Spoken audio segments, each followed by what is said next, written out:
मुसलमानों, CM KCR को पहचानो। तेलंगाना में सबसे शातिर और सबसे धोखेबाज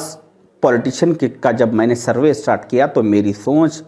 मेरा सर्वे प्रगति भवन जाकर केसीआर साहब के पास रुक गया, क्योंकि आज से कुछ साल पहले केसीआर साहब ने ओवरसीज एजुकेशन स्कॉलरशिप के लिए करोड़ ऑफ रुपीस के बजट का ऐलान किया था। जब वो ऐलान कर रहे थे उस वक्त उनके सामने 100 कैमरे थे, यानी स्टेट का इलेक्ट्रॉनिक मीडिया, सोशल मीडिया और प्रिंट मीडिया को रखकर उन्होंने ये ऐलान किया। उससे हुआ ये कि इस मीडिया के जरिए से तेलंगाना के हर घर तक केसीआर साहब का ये मैसेज पहुंच गया और केसीआर साहब को लोग ये समझ बैठे कि केसीआर साहब कितने महान लीडर है कि यहाँ तो क्या, जो बच्चे तेलंगाना के बच्चे अमेरिका, लंदन और ऑस्ट्रेलिया में भी पढ़ना चाह रहे हैं, उनको भी केसीआर साहब फ्री स्कॉलरशिप देकर पढ़ाना चाह रहे हैं। मगर हकीकत में जब भी लोग स्कॉलरशिप के लिए अप्रोच होते हैं, उन्हें कई बच्चों को कुछ न कुछ बहाने बनाते हुए, कभी बजट का, कभी कुछ बनाते हुए उनको टाल दिया गया, उन्हें स्कॉलरशिप नहीं दी गई। जब सारे बहाने केसीआर साहब के पास खत्म हो चुके थे, उसके बाद उन्होंने एक शातिराना चाल चलते हुए ओवरसीज एजुकेशन स्कॉलरशिप के रिक्वायरमेंट डॉक्यूमेंट्स में एक ऐसे डॉक्यूमेंट का इजाफा कर दिया जो उन बच्चों के माँ बाप के लिए वो डॉक्यूमेंट्स प्रोवाइड करना पॉसिबल ही नहीं है। खासकर माइनॉरिटीज के नामपल्ली हज हाउस की 6th फ्लोर बिल्डिंग में जो माइनॉरिटी फाइनेंस कॉरपोरेशन का ऑफिस है, उसमें एक ऑफिशियली एक बोर्ड लगाया गया है और उस पर ओवरसीज एजुकेशन स्कॉलरशिप के रिक्वायरमेंट डॉक्यूमेंट्स की लिस्ट लिखी गई है। उसमें एक ऐसे डॉक्यूमेंट का भी जिक्र है जो जीएपी सर्टिफिकेट लाने के लिए उनके पेरेंट्स को कहा गया है।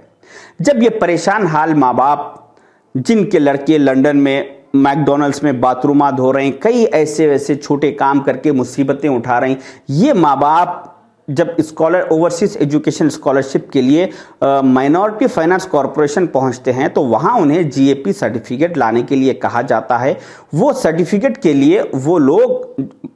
बच्चे के माँ बाप जब मी सेवा पहुंचते हैं तो मी सेवा में उनको ये कहा जाता है कि आपको जीएपी सर्टिफिकेट अप्लाई करने के लिए जो रिक्वायरमेंट डॉक्यूमेंट्स है उसमें आपको पीसीसी यानी पुलिस क्लियरेंस सर्टिफिकेट भी लाना लाजिम है।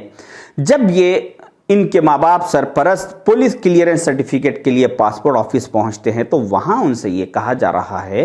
कि जिस लड़के का पीसीसी अप्लाई किया जा रहा है वो लड़का यहां पर होना जरूरी है।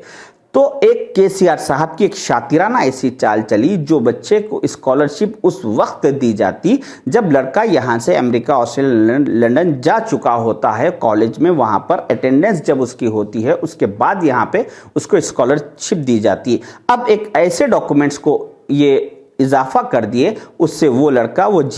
पीसीसी के लिए वहां से यहां आ नहीं सकता और वो पीसीसी के लिए अप्लाई नहीं कर सकता। पीसीसी ना मिलने की वजह से उसको जीएपी सर्टिफिकेट नहीं मिलेगा, जीएपी सर्टिफिकेट नहीं मिलने से उसको स्कॉलरशिप नहीं मिलेगी। इस तरह से केसीआर साहब लोगों को तेलंगाना के बेवकूफ़ बनाते जा रहे हैं। दूसरी अहम बात, 24 फरवरी 2022 को जब यूक्रेन और रूस के बीच में जंग शुरू हुई थी, उस वक्त जो यहाँ से तेलंगाना से जो लोग, जो स्टूडेंट्स एमबीबीएस की तालीम हासिल करने के लिए यूक्रेन गए हुए थे, वहाँ पर जब वो जंग के माहौल में अपनी जानों को बचाकर मुसीबत से जब वो वहाँ से वापस आए तो केसीआर साहब ने फिर उसी तरीके से 100 कैमरों को अपने सामने रखकर ये ऐलान किया कि ये सारे बच्चों की जिम्मेदारी केसीआर गवर्नमेंट लेगी, हम इन बच्चों को एमबीबीएस की तालीम फ्री देंगे।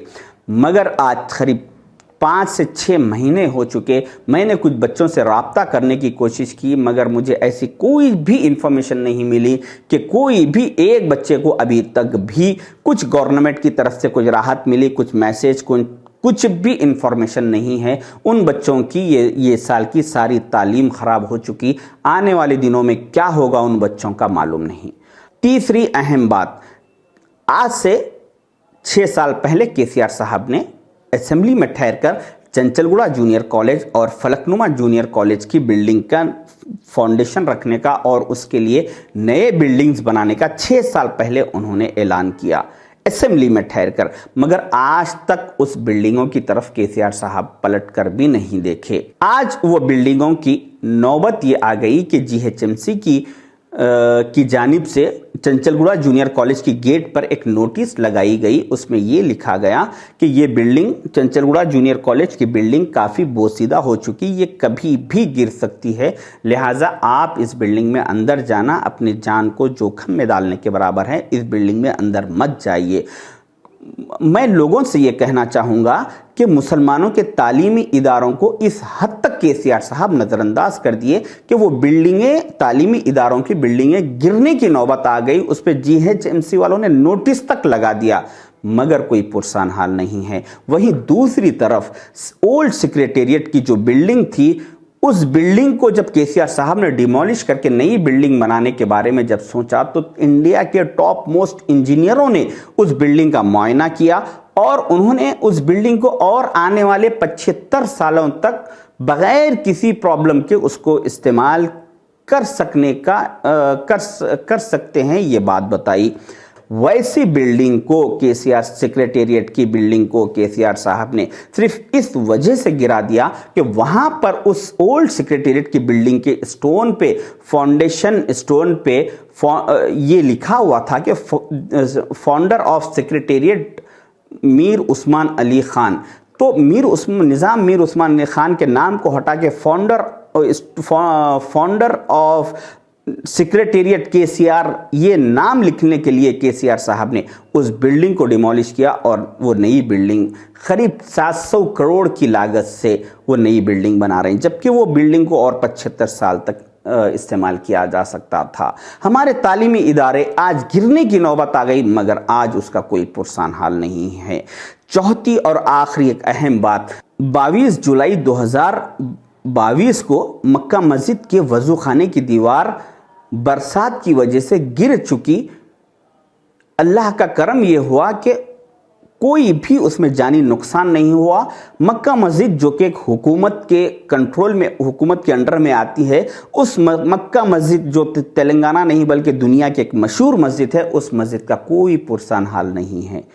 केसीआर साहब की हुकूमत को चाहिए था कि उस पर निगरानी रखते, मगर उस हद तक मक्का मस्जिद को नज़रअंदाज किया गया कि उसकी एक वज़ू खाने की दीवार अपने आप बरसात की वजह से गिर गई और उसको कोई पूछने वाला नहीं है। इसी बात से मैं अपनी बात को ख़त्म करूँगा। अल्लाह हाफिज़।